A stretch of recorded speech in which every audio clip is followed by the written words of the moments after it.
안녕하십니까. 무형자산공간입니다. 오늘은요, 깨끗한 등기부등본 믿고 집을 샀는데 경매 통보를 받은 거예요. 그러니 뭐 말 그대로 황당한 거죠. 그래서 이 사기 예방 방법 두 가지 필수 방법에 대해서 알려드리도록 하겠습니다. 우선 그 상황을 먼저 한번 보죠. 근저당권 없었는데 깨끗한 등기로 사기를 친 거예요. 그러니까 등기부 등본상 근저당이 다 말소 처리가 됐기 때문에 깨끗한 등기죠. 그걸 믿고 집을 산 건데 이렇게 나와 있듯이 다 말소 처리가 된 거예요, 등기부 등본상. 그러니까 문제가 없는 거죠. 그런데 1년 5 개월 만에 근저당권 유효 연락이 온 거예요. 그러니까 경매 절차를 밟는다 이런 얘기죠. 그러니까 그 등기부 등본 보는데 아무런 게 없으니까 지금까지 살아오면서 모든 돈 마련한 그 돈으로 집을 마련한 건데 이게 잘못됐다고 얘기하니까 집을 매수한 사람이 아주 황당해하는 거죠.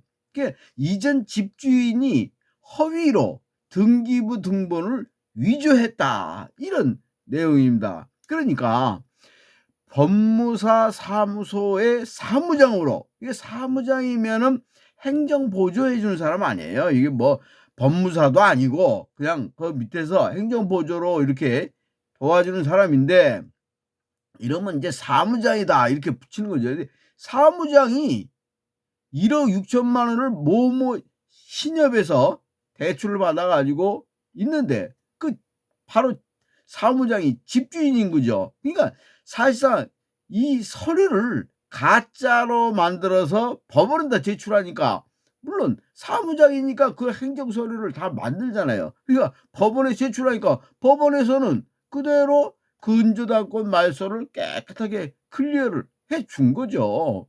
그러니까 이거는 완전히 뭐 사무장이지만은 실제로는 사기꾼인 거죠. 정확히 얘기해서 사실 사기꾼인 거죠. 같은 다세대 주택에서 4 가구나 같은 사기 피해를 봤다. 이거 아주 계획적인 거죠.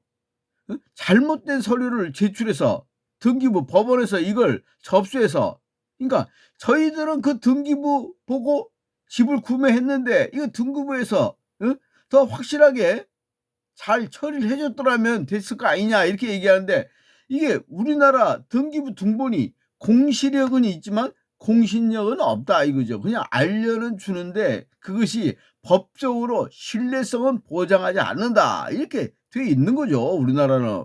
그러니까 이게 재판이 열렸는데 1 심에서는 현재 집주인들이 근저당권 회복해야 할 이유가 없다 이렇게 1 심에서 나왔고 2 심에서는 현재 집주인들이 근저당을 권을 회복하라. 그러니까 일부 남아 있었다 이런 얘기예요. 근데 등기부 등본 법적 공신력 없는 그냥 참고 자료다. 등기부 등본은 그냥 참고 자료다 이런 얘기죠. 그래서 문제가 생기면 법적으로 책임을 안 진다. 이거 고스란히 매수자가 피해를 보는 그런 아주 잘못된 그런 사항이 있는 거죠. 그래서 등기의 공신력을 인정하지 않는 우리나라 제도 때문인데 나중에 실제로 권리관계와 일치하지 않는다는 사실을 알게 되면 피해자가 계속 나올 수밖에 없는 그런 구조적 잘못이 있는 거죠. 근데 그게 법이 개정이 돼야 되는데 법이 개정된다는 얘기는 법원에서 은행에 확인을 절차를 따로 받아서 거기서 확인하고 한다면 공신력을 갖겠지만 지금 현재로는 공신력이 없고 문제가 생기면 서로 법적으로 다퉈라 이런 공시력만 갖고 있는 거죠. 그냥 알려만 주는 그런 상황이기 때문에 지금 이렇게 주택 경매 위기, 그래서 법적으로 해서 승소를 해도 손해배상 청구도 난항이다. 왜 그러냐?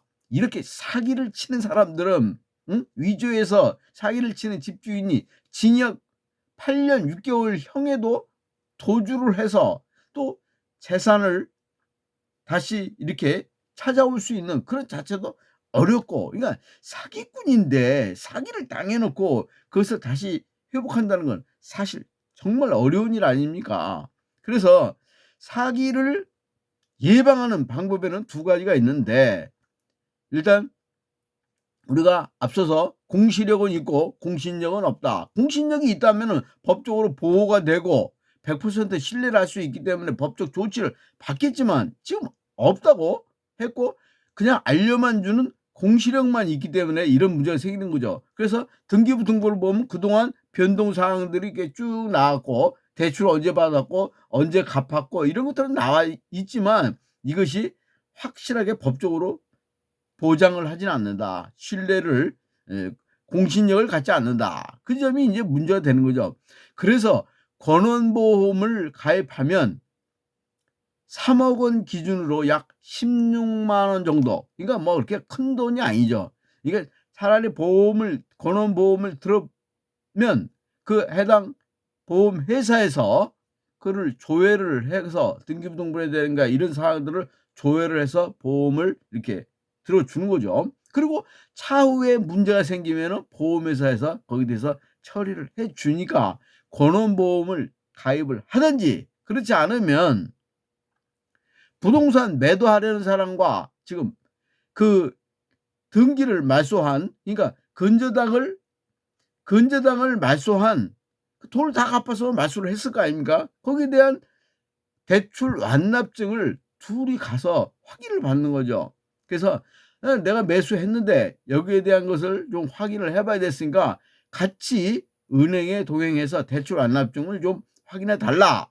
이렇게 했을 때 꺼려한다면, 거기서 정당한 이유 없이 기피한다면 이거는 뭐 사기 가능성이 굉장히 높은 거죠. 이 사기 가능성이 높은 사람은 뭐 거래할 필요가 없는 거죠. 그리고 집 팔기가 굉장히 어렵지 않습니까, 실제로. 그러니까 집을 자기가 팔려고 하면은 얼마든지 거기에서 적극적으로 협조를 하지, 그를 기피하려고 하면은 거의 뭐 '사기꾼이다.' 이렇게 보면 되지 않겠나 싶습니다. 오늘은 여기까지 하도록 하겠습니다. 감사합니다.